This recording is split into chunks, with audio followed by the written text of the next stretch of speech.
Welcome back students. Last video में illustration 5 के सारे एडजस्टमेंट, इनर एडजस्टमेंट सब हमने सॉल्व कर लिया था। आज इलस्ट्रेशन 5 को करते हैं कंप्लीट। ट्रायल बैलेंसेस सारी इंफॉर्मेशन जो भी एडजस्टमेंट था वो सॉल्व कर लिया था। अब ट्रायल बैलेंस में जो भी बाकी की इंफॉर्मेशन है वो अकाउंट्स में पुटअप करके बैलेंस शीट को टैली करते हैं। Let's start. सबसे पहले है कैपिटल एंड ड्राइंग।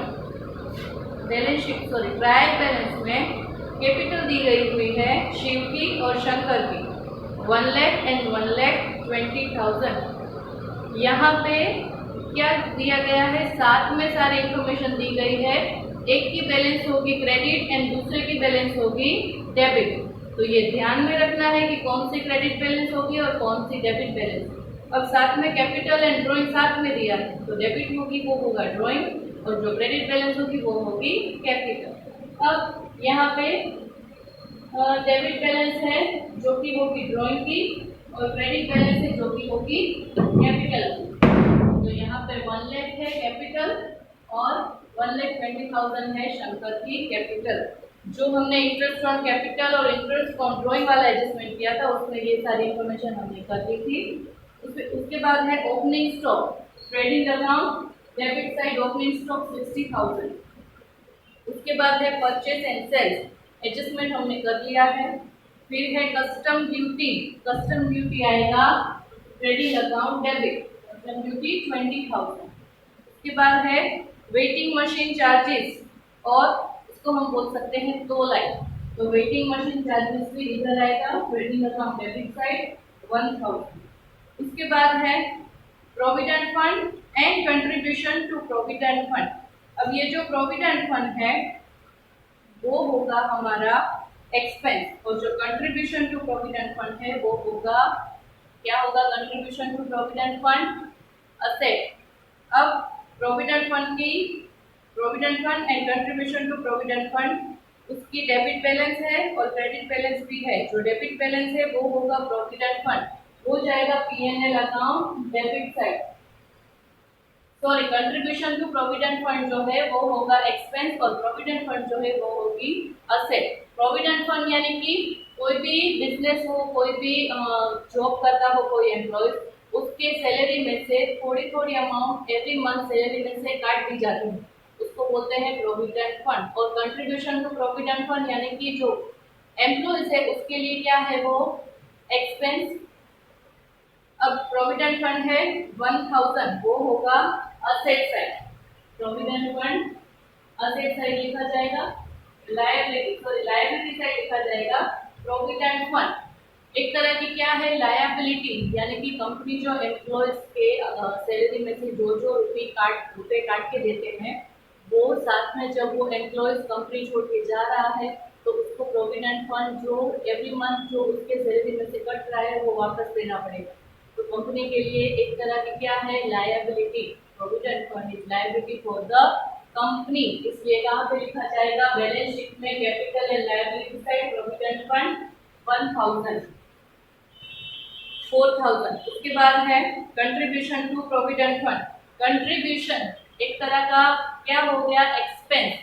अब कंट्रीब्यूशन टू प्रोविडेंट फंड यानी कि कैसा होता है, कोई भी एम्प्लॉय काम कर रहा है, वर्कर कोई भी होता है, उसकी सैलरी में से जितनी अमाउंट काटी जाती है उतना ही कंपनी थोड़ा सा उसमें कंट्रीब्यूशन भी डालते हैं और दोनों को ऐड करके जब एम्प्लॉय रिटायर्ड हो रहा हो या तो कंपनी छोड़ के जा रहा हो तब उसको वापस देते हैं।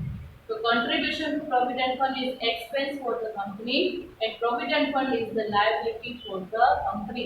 प्रोविडेंट फंड जो होता है उसकी बैलेंस होगी credit and contribution to provident होगा उसकी बैलेंस होगी डेबिट। कंट्रीब्यूशन जो है वो है एक्सपेंस इसलिए डेबिट और जो प्रोविडेंट फंड है वो है लायबिलिटी इसलिए क्रेडिट। अब कंट्रीब्यूशन टू प्रोविडेंट लिखा जाएगा PNL debit side contribution to provident fund 1,000। Provident fund हमने लिख लिया, बैलेंस शीट लायबिलिटी साइड 4,000।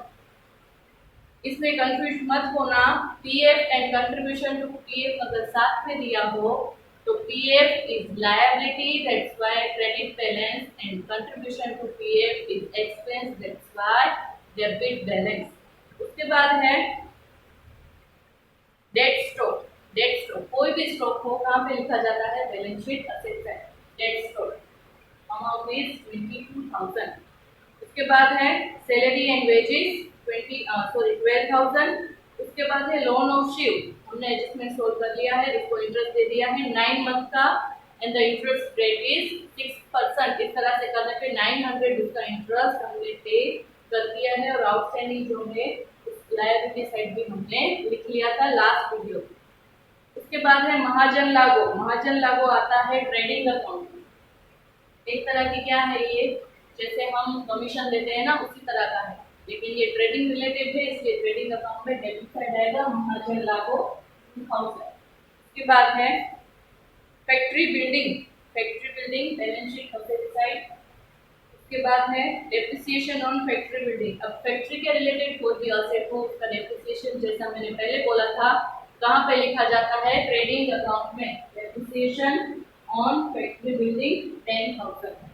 उसके बाद है इंश्योरेंस प्रीमियम, कहाँ पे लिखा जाएगा, P&L debit side, insurance premium 1200। उसके बाद प्रीपेड इंश्योरेंस, प्रीपेड इंश्योरेंस यानी कि ये क्या है, असेट, प्रीपेड इंश्योरेंस 600 सॉरी। उसके बाद है डैमेज, डैमेज एक्सपेंस कितना है 200, डैमेज आएगा ट्रेडिंग अकाउंट में डेबिट साइड डैमेज 200। अब ये डैमेज जो है महाजन लागू है विद कस्टम ड्यूटी है, ये सारा ट्रेडिंग अकाउंट में क्यों लिखा जाता है, आपकी जो ये आपका जो ये चैप्टर स्टार्ट हो रहा है उसमें तीनों जितने भी अकाउंट है उसके सारे फॉर्मेट दिए गए हुए हैं और उसमें क्लियरली बोला गया है कौन सी इंफॉर्मेशन कहाँ पे पुटअप की जाती है। मैंने पहले बोला भी था कि जो ये अकाउंट है उसमें कौन कौन सी इंफॉर्मेशन आ रही है सारी आप देख लेना, अगर आपने देख ली होगी तो ये आपको इजीली समझ में आ जाएगा कि यहाँ पे क्यों पुटअप किया है। उसके बाद है cash and bank, cash and bank दोनों की बैलेंस दी गई हुई है, एक बैलेंस दी गई हुई है जो डेबिट है और दूसरी बैलेंस जो दी गई हुई है वो है क्रेडिट, यानी कि कैश की बैलेंस ऑलवेज कैसी होती है, डेबिट बैलेंस ही होती है, तो कैश हम लिखेंगे असेट साइड और बैंक की अगर डेबिट बैलेंस हो तो असेट साइड लिखते हैं, अगर बैंक की क्रेडिट बैलेंस हो तो लायबिलिटी साइड।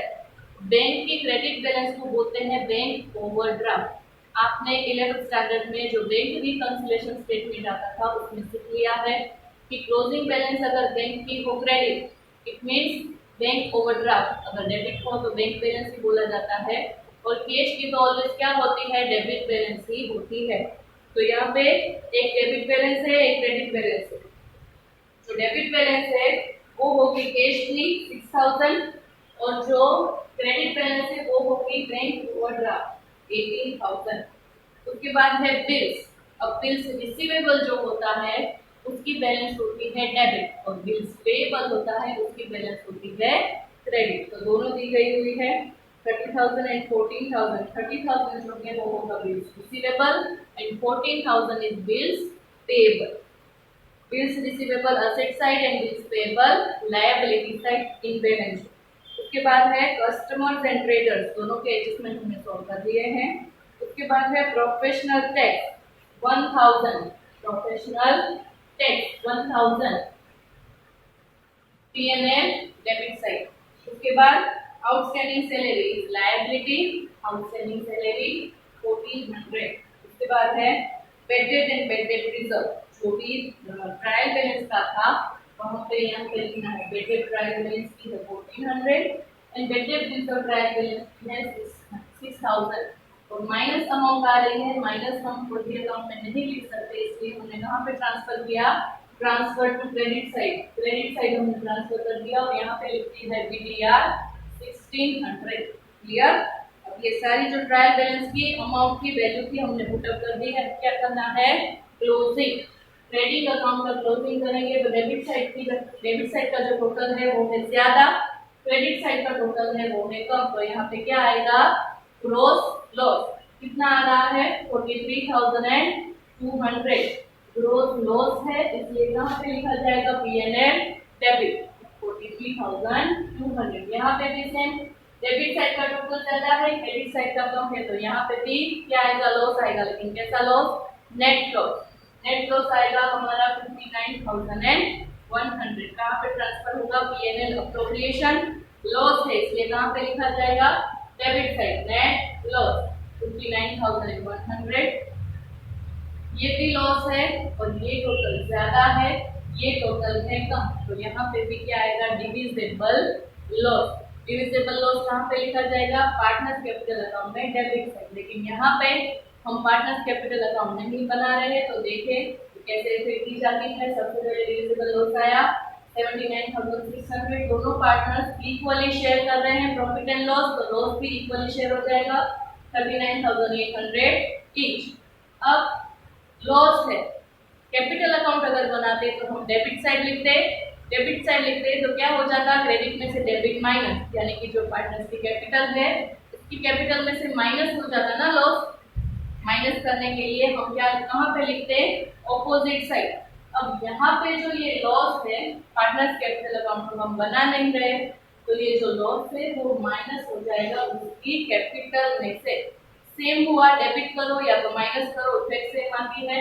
तो कैपिटल में हमने इंटरेस्ट को प्लस किया और माइनस क्या किया, लॉस 39,800। शिव का और सेम शंकर का, capital plus interest minus loss, कैसा लॉस, डिविजिबल लॉस 39,800। अब जो कैपिटल का टोटल आया 70,200, उसमें से जो ड्राइंग का था, ड्राइंग की उसमें इंटरेस्ट प्लस किया और जो एक्स्ट्रा उसने विथड्रॉ किया था गुड्स का वो भी प्लस किया, तो बाहर आया 11,500।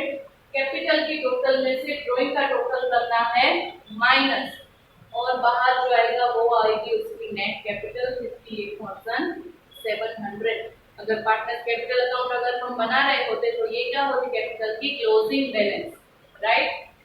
उसी तरह से शंकर का, उसकी कैपिटल थी, फिर इंटरेस्ट प्लस किया और माइनस किया लॉस, उसकी टोटल कैपिटल जो आई 1,32,000।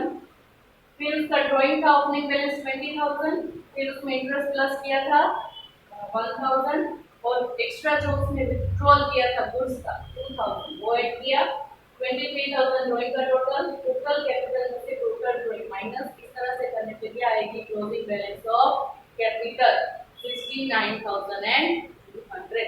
अब दोनों का टोटल करो, इक्वल आ जाएगा, बैलेंस शीट टैली हो जाएगी।